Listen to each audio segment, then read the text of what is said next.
meeting you right where you are on your foster care journey. This is the Forgotten Podcast.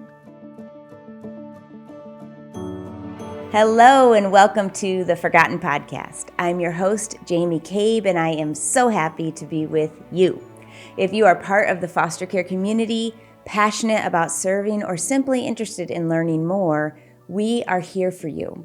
In every episode of this podcast, you will hear stories from men and women who have experienced foster care to one degree or another.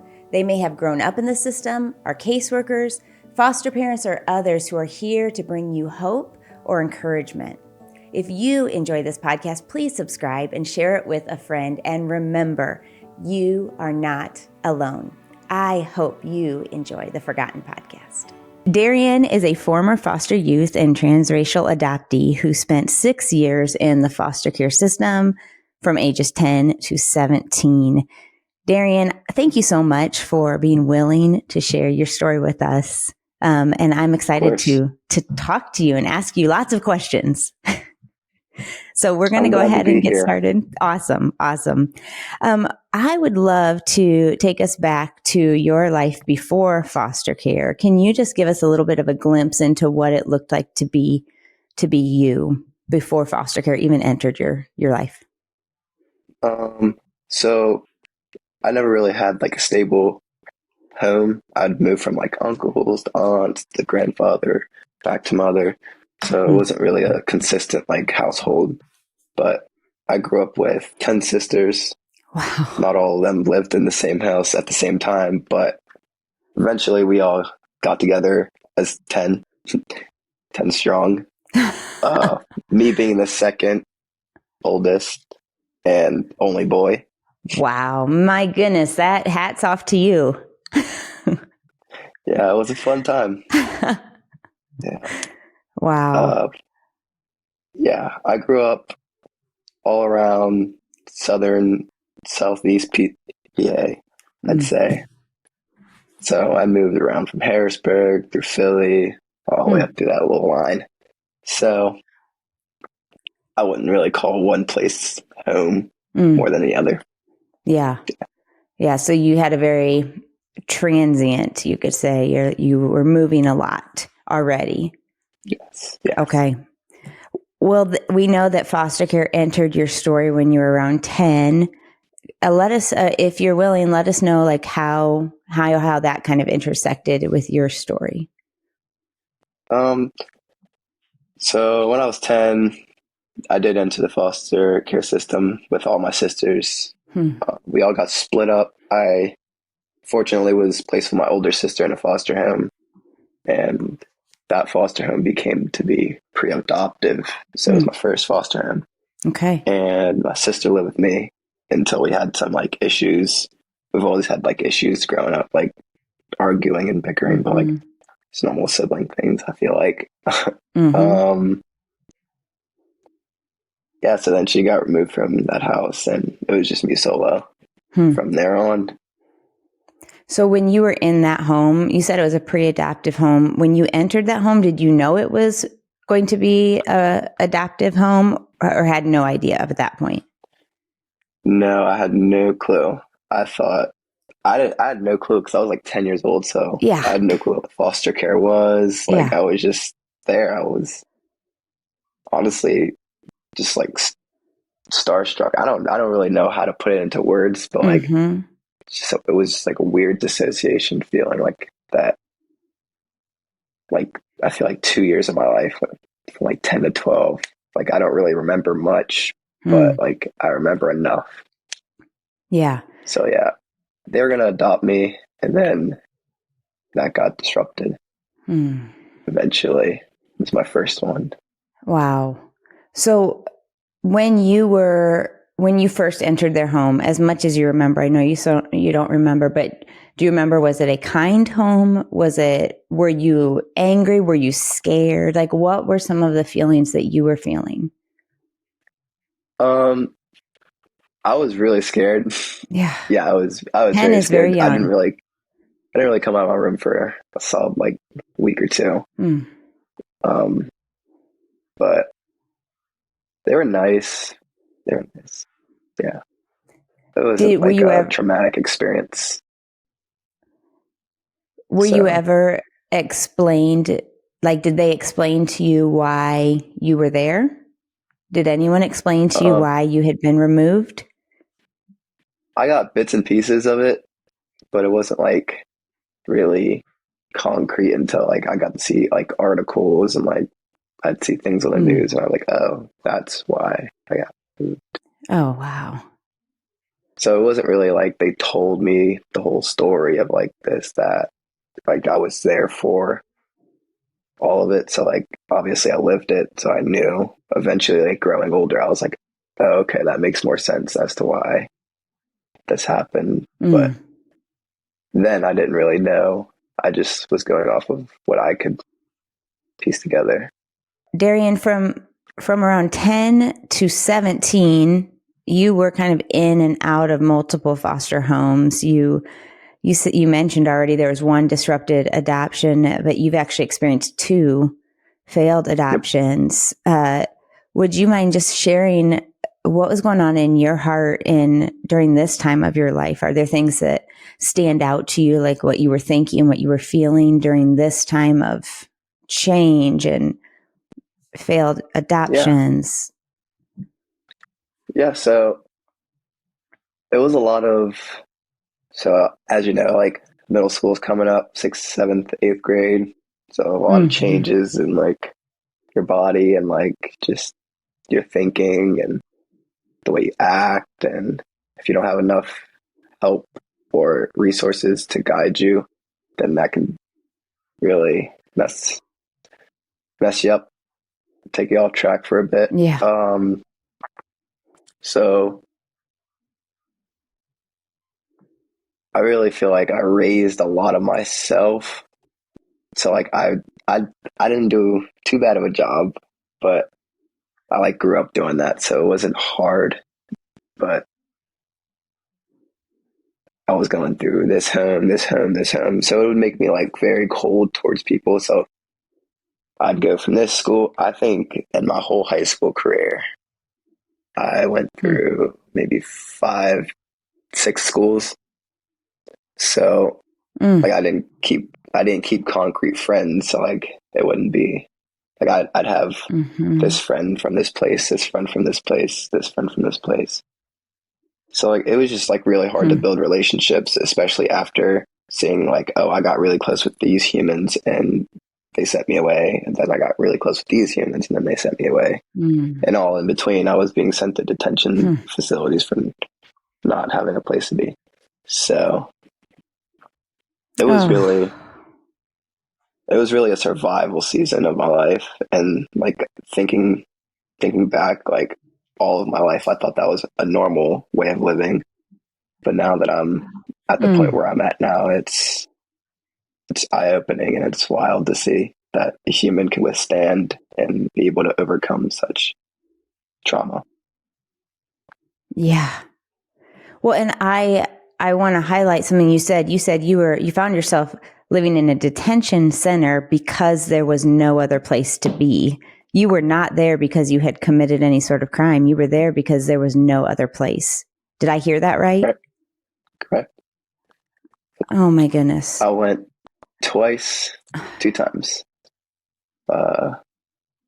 Yeah, they treat you just like everybody else, so it wasn't ideal. But again, in survival mode, you're like, oh, this is normal. This is we're gonna adapt. It's just been my whole life is adapting to new challenges. And now that like it's so weird to see like I'm at like such a calm spot in my life, and I'm like, when's the next thing gonna happen? But yeah. I'm sure that's a very normal thing to feel. Like, when's the next shoe going to drop? Because you've lived that. When you went into this detention center, did the other kids there I'm guessing everyone just assumed you had done things to be there. Like what was that like? I mean, everybody was pretty much like in the same boat of like, we don't want to be here. Like, but like there'd be like this click and this click and this click and this click. And like, you don't really know you fit in whenever you're like in like a weird place at a facility because like everybody grew up around each other. So like just in your room for most of the part, it's a lot of like bickering about stuff. Like it was as close to like jail as I'd be comfortable to be. Like I don't know.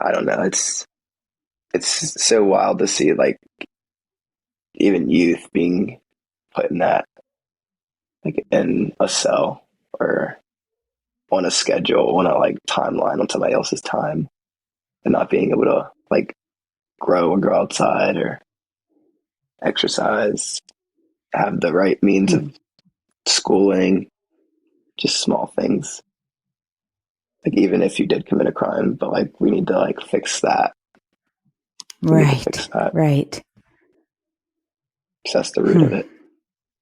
Darien, I know we're kind of just going through your story kind of fast, but there did come a point when you had a caseworker and there was like a family who was interested in adopting you. Is that right? And the worker wanted to offer you a Zoom call with this family. Tell us more about that.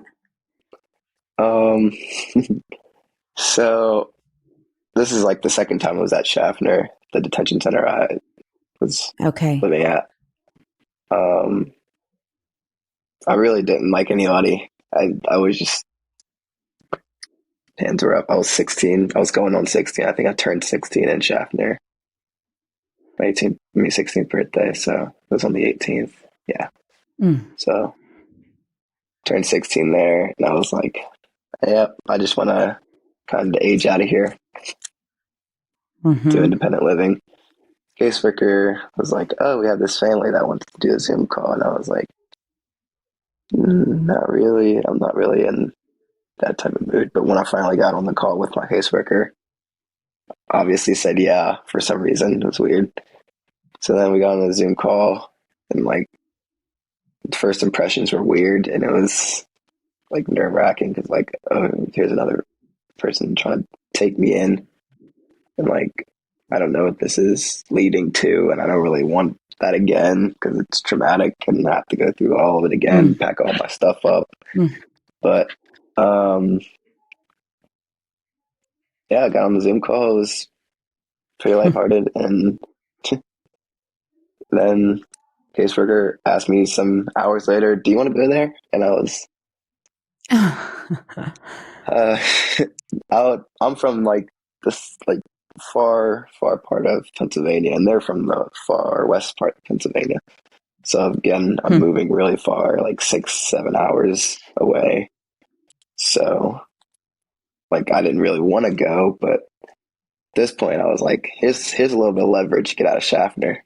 And then I was only supposed to stay for the summer. Yeah. And I was only supposed to stay for the summer and then like move back. I don't really know what my plan was, but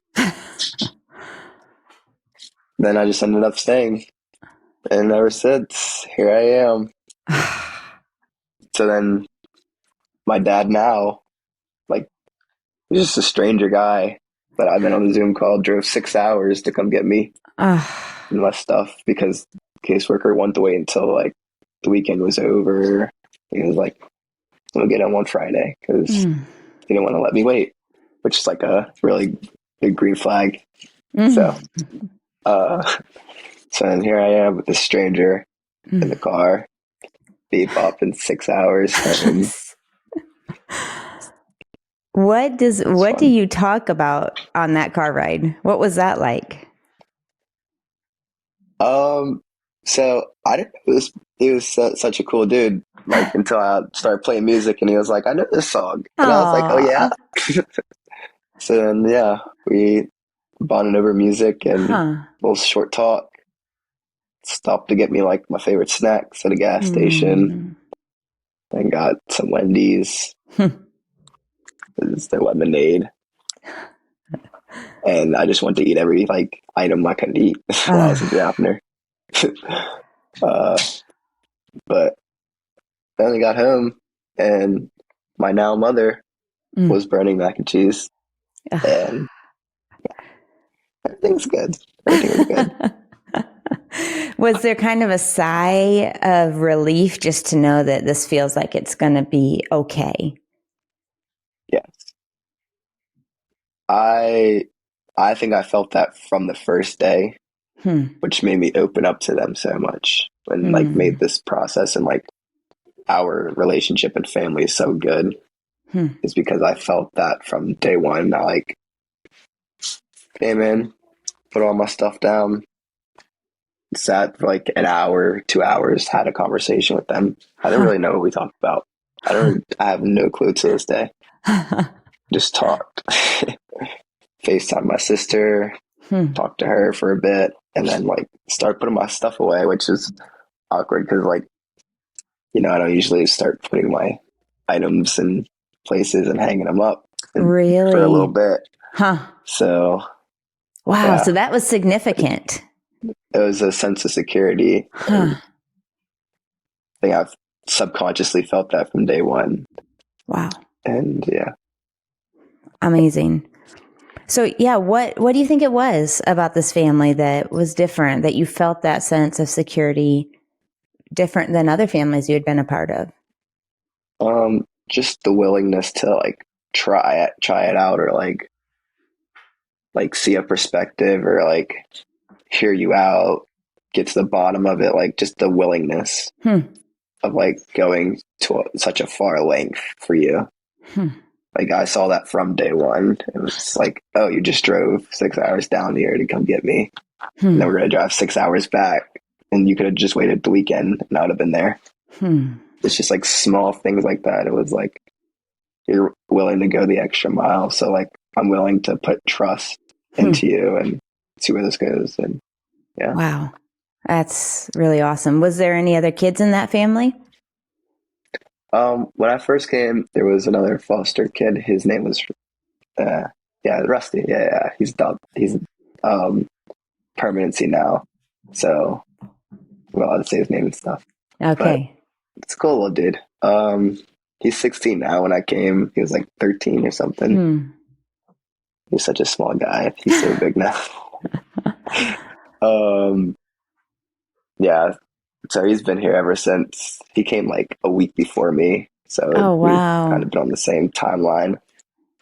Then there's another kiddo that came along. And then there's another kiddo now that came along. So we have like 3 now. One's 13, one's 16, and one's 2, going on 2.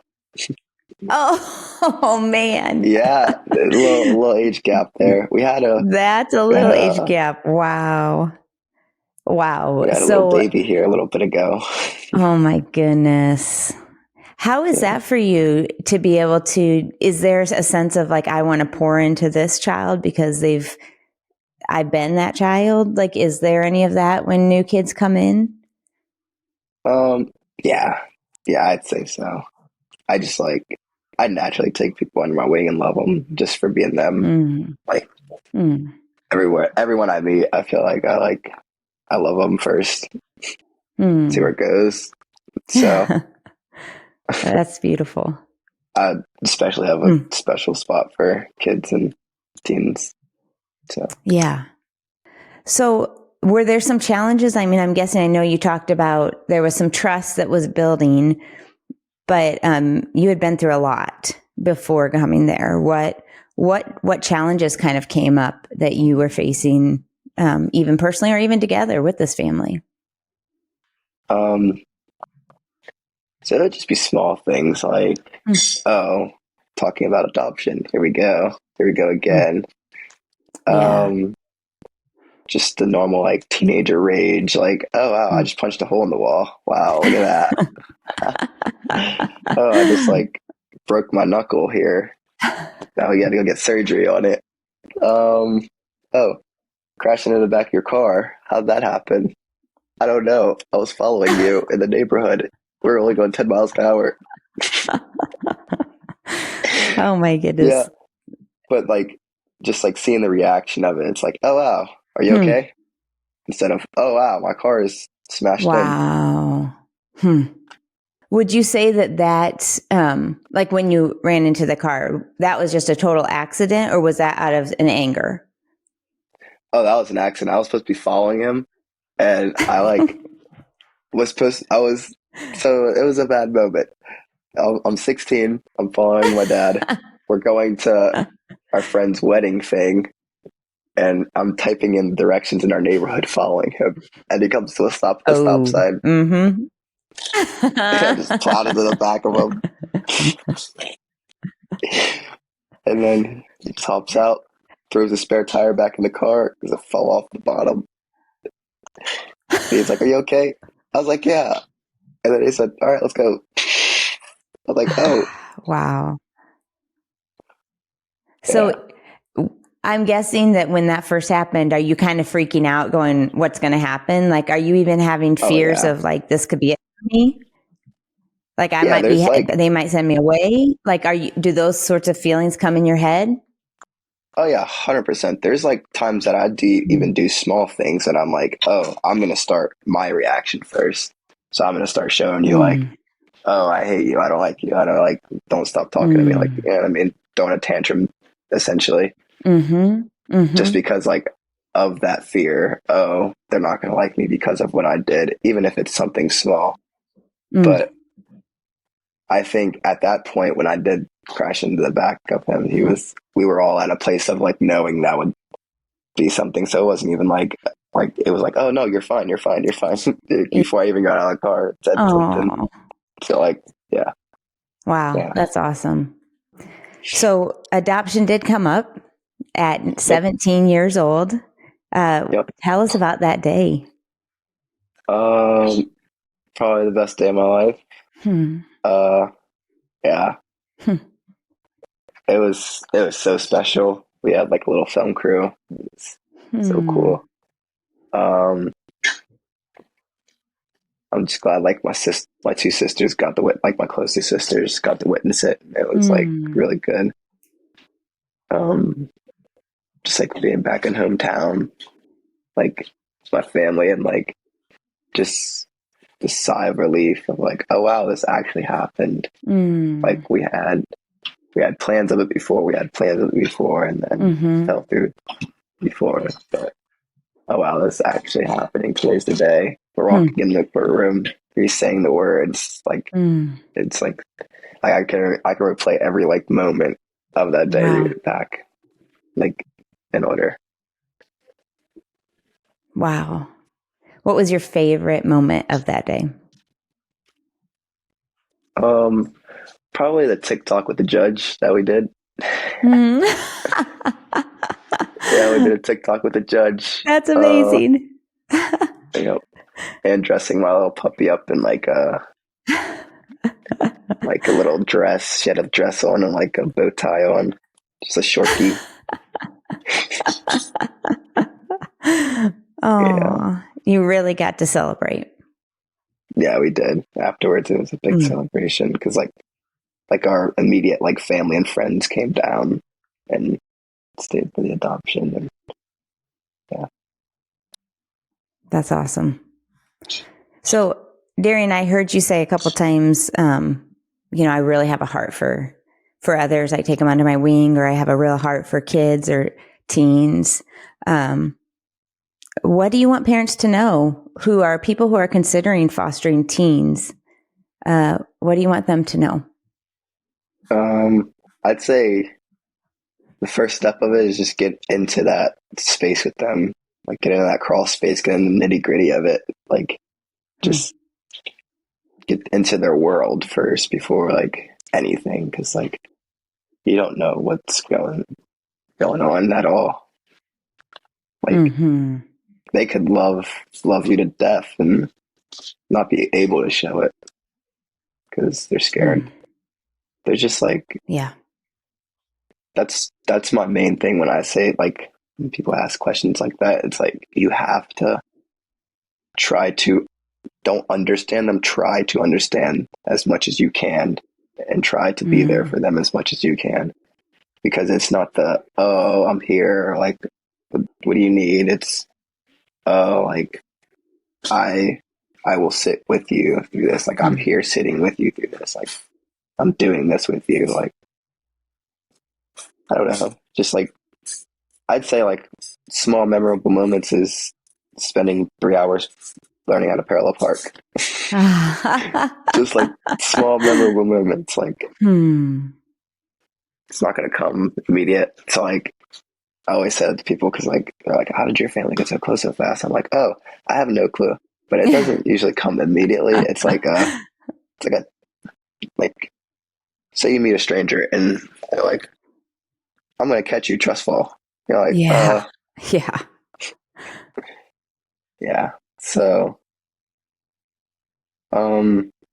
patient, be very patient. It could take 2 years. It could take 2 months. Like, and just the willingness to do it. Cause like a lot of people say like, oh, I want to like you want to help, like help, like you can help from a distance.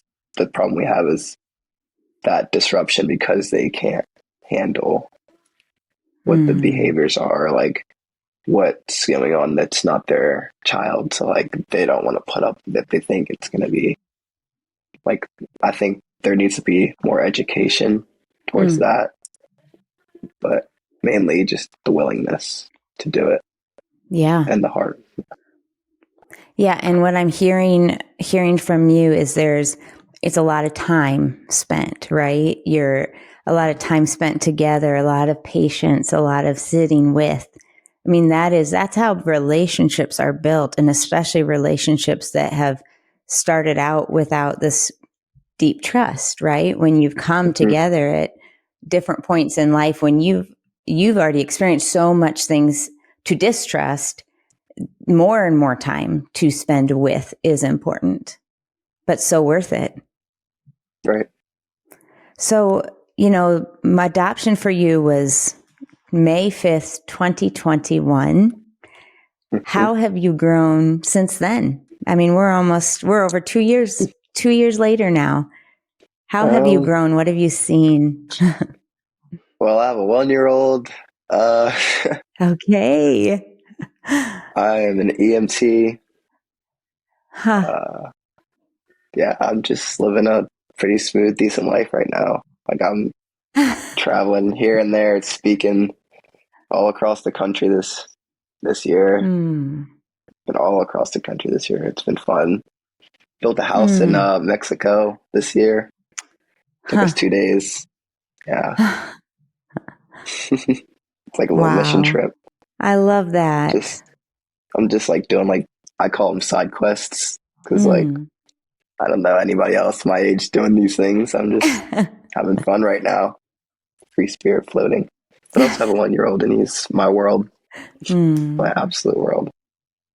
Wow. Wow. What does it mean to you to have a child that you're now a dad, and, from what you've gone through, what do you want for your little one? Well, especially a boy. Yeah. I want to give him everything. I just want to give him the world. I don't know. Like, I just want to give him the entire world. Like, no restrictions on it. It's all yours. I'm gonna be there for him every like step, every move he makes. Like, pick him up every time he falls. Like, just the small like things I didn't have. I just want him to have every day of his life. Yeah, it's important to me. Even when he's 30, 60, I hope he has that. Yeah. Yeah. Well, I feel certain you're going to be with him through the thick and through the thin and the hard and the good, because that's so important to you. Yeah. Yeah, that's good.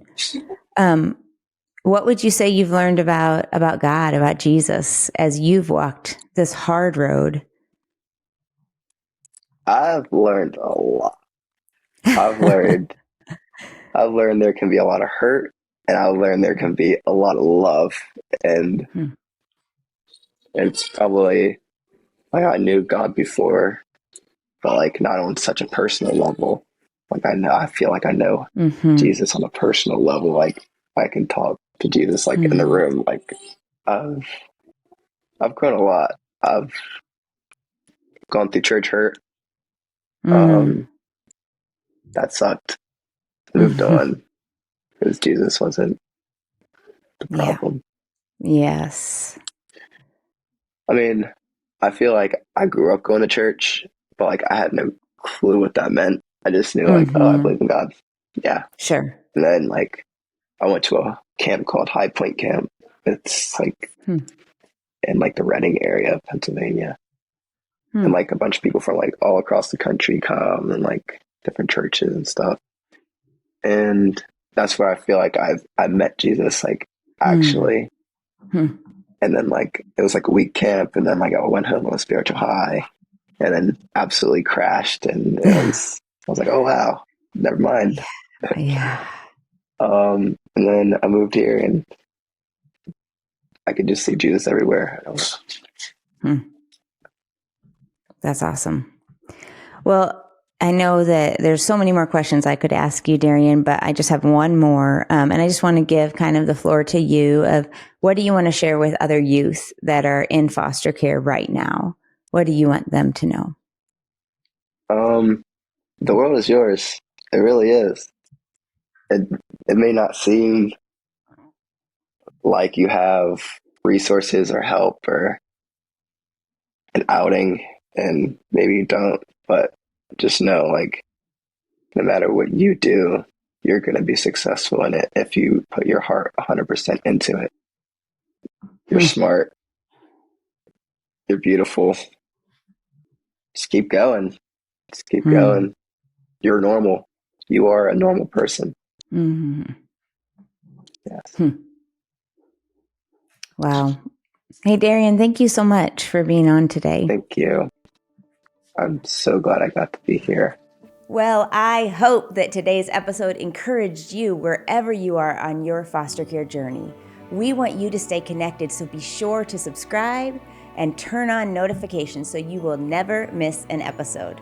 Also, we have great content at theforgotteninitiative.org. Thank you for watching. I cannot wait to be with you next time.